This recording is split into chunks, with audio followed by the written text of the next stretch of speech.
Olá meus amigos, eu sou o professor Evaristo Dalla. Estou gravando este vídeo porque há alguns dias fui desafiado por alguns internautas a reagir a um vídeo muito interessante que surgiu nas redes sociais. Vamos ao vídeo.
No início percebe-se que se retira do nariz do rapaz coágulos de sangue, possivelmente de um sangramento que aconteceu há algumas horas ou até mesmo há alguns dias. Depois vemos sangue vermelho brilhante a sair pela boca, e isso pode ser explicado pelo seguinte.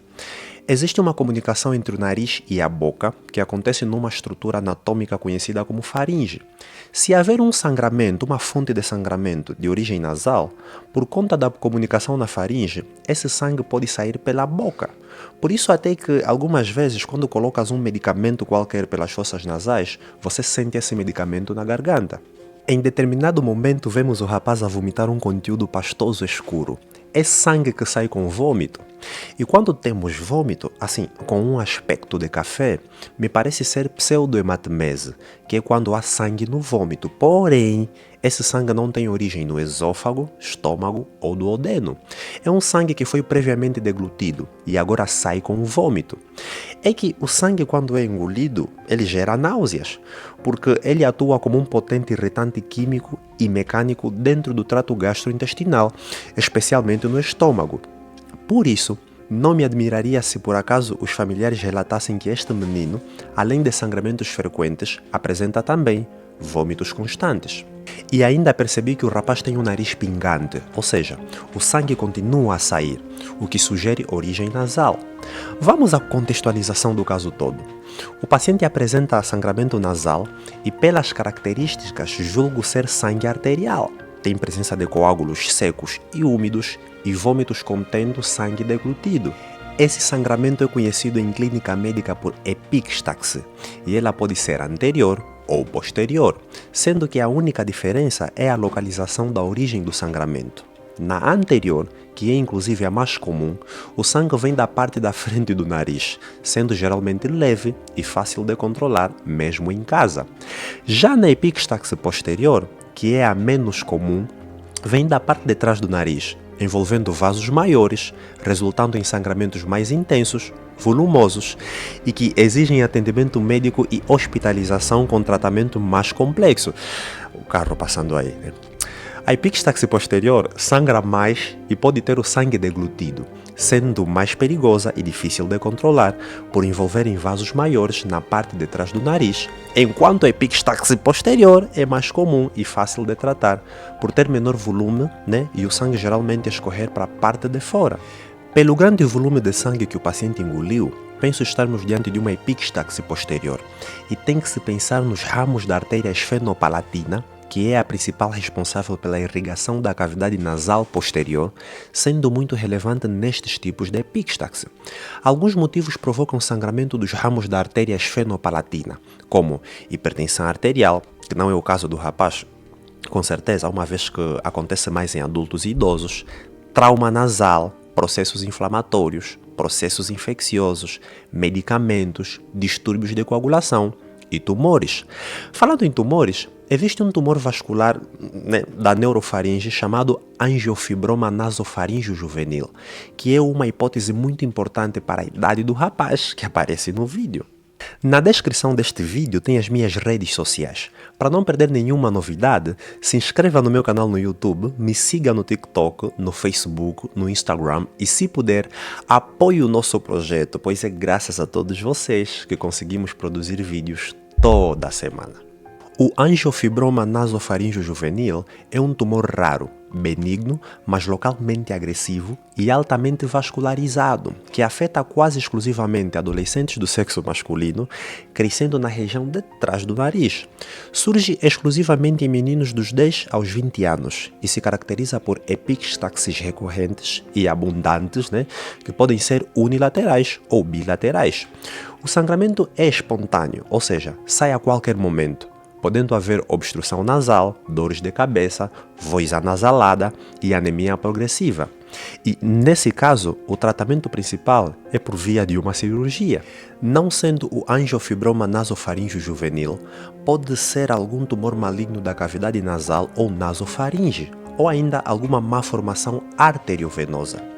Aqui podemos pensar também em distúrbios da coagulação, como a doença de von Willebrand, que é a doença hemorrágica hereditária mais comum, causada por deficiências ou disfunção do fator de von Willebrand, né? Deixa explicar isso daí. Quando você estuda imunologia, você aprende que existem um conjunto de proteínas que trabalham em conjunto para coagular o sangue, evitando que haja hemorragias intensas. Essas proteínas são chamadas de fatores de coagulação. O fator de von Willebrand é uma dessas proteínas essenciais para a adesão das plaquetas e estabilização do fator 8. Quando ele está ausente, resulta em sangramentos prolongados após lesões, hematomas e, nas mulheres, gera menstruação intensa. É uma condição que afeta ambos os sexos e com sintomas que variam de leves a graves, o que exige acompanhamento especializado. Dentro dos distúrbios de coagulação, tem que se pensar também na hemofilia, que é uma doença genética e hereditária que causa defeito na coagulação do sangue, resultando em sangramentos prolongados e espontâneos por falta dos fatores 8 ou 9 da coagulação, essenciais para, estancar as hemorragias. Ela afeta mais os homens do que as mulheres, e o tratamento envolve a reposição intravenosa dos fatores deficientes e acompanhamento médico. Podemos pensar ainda em plaquetopenias, que é basicamente a redução do número de plaquetas no sangue, que são células essenciais para a coagulação, o que aumenta o risco de sangramentos como hematomas, sangramento nas gengivas ou nariz. Sendo diagnosticada por exames de sangue, e suas causas podem ser infecções, doenças autoimunes como lúpus eritematoso sistêmicos, efeitos de medicamentos e até deficiências vitamínicas, o que exige igualmente atenção especializada. Tem que se pensar também em trauma nasal ou algum corpo estranho nas fossas nasais.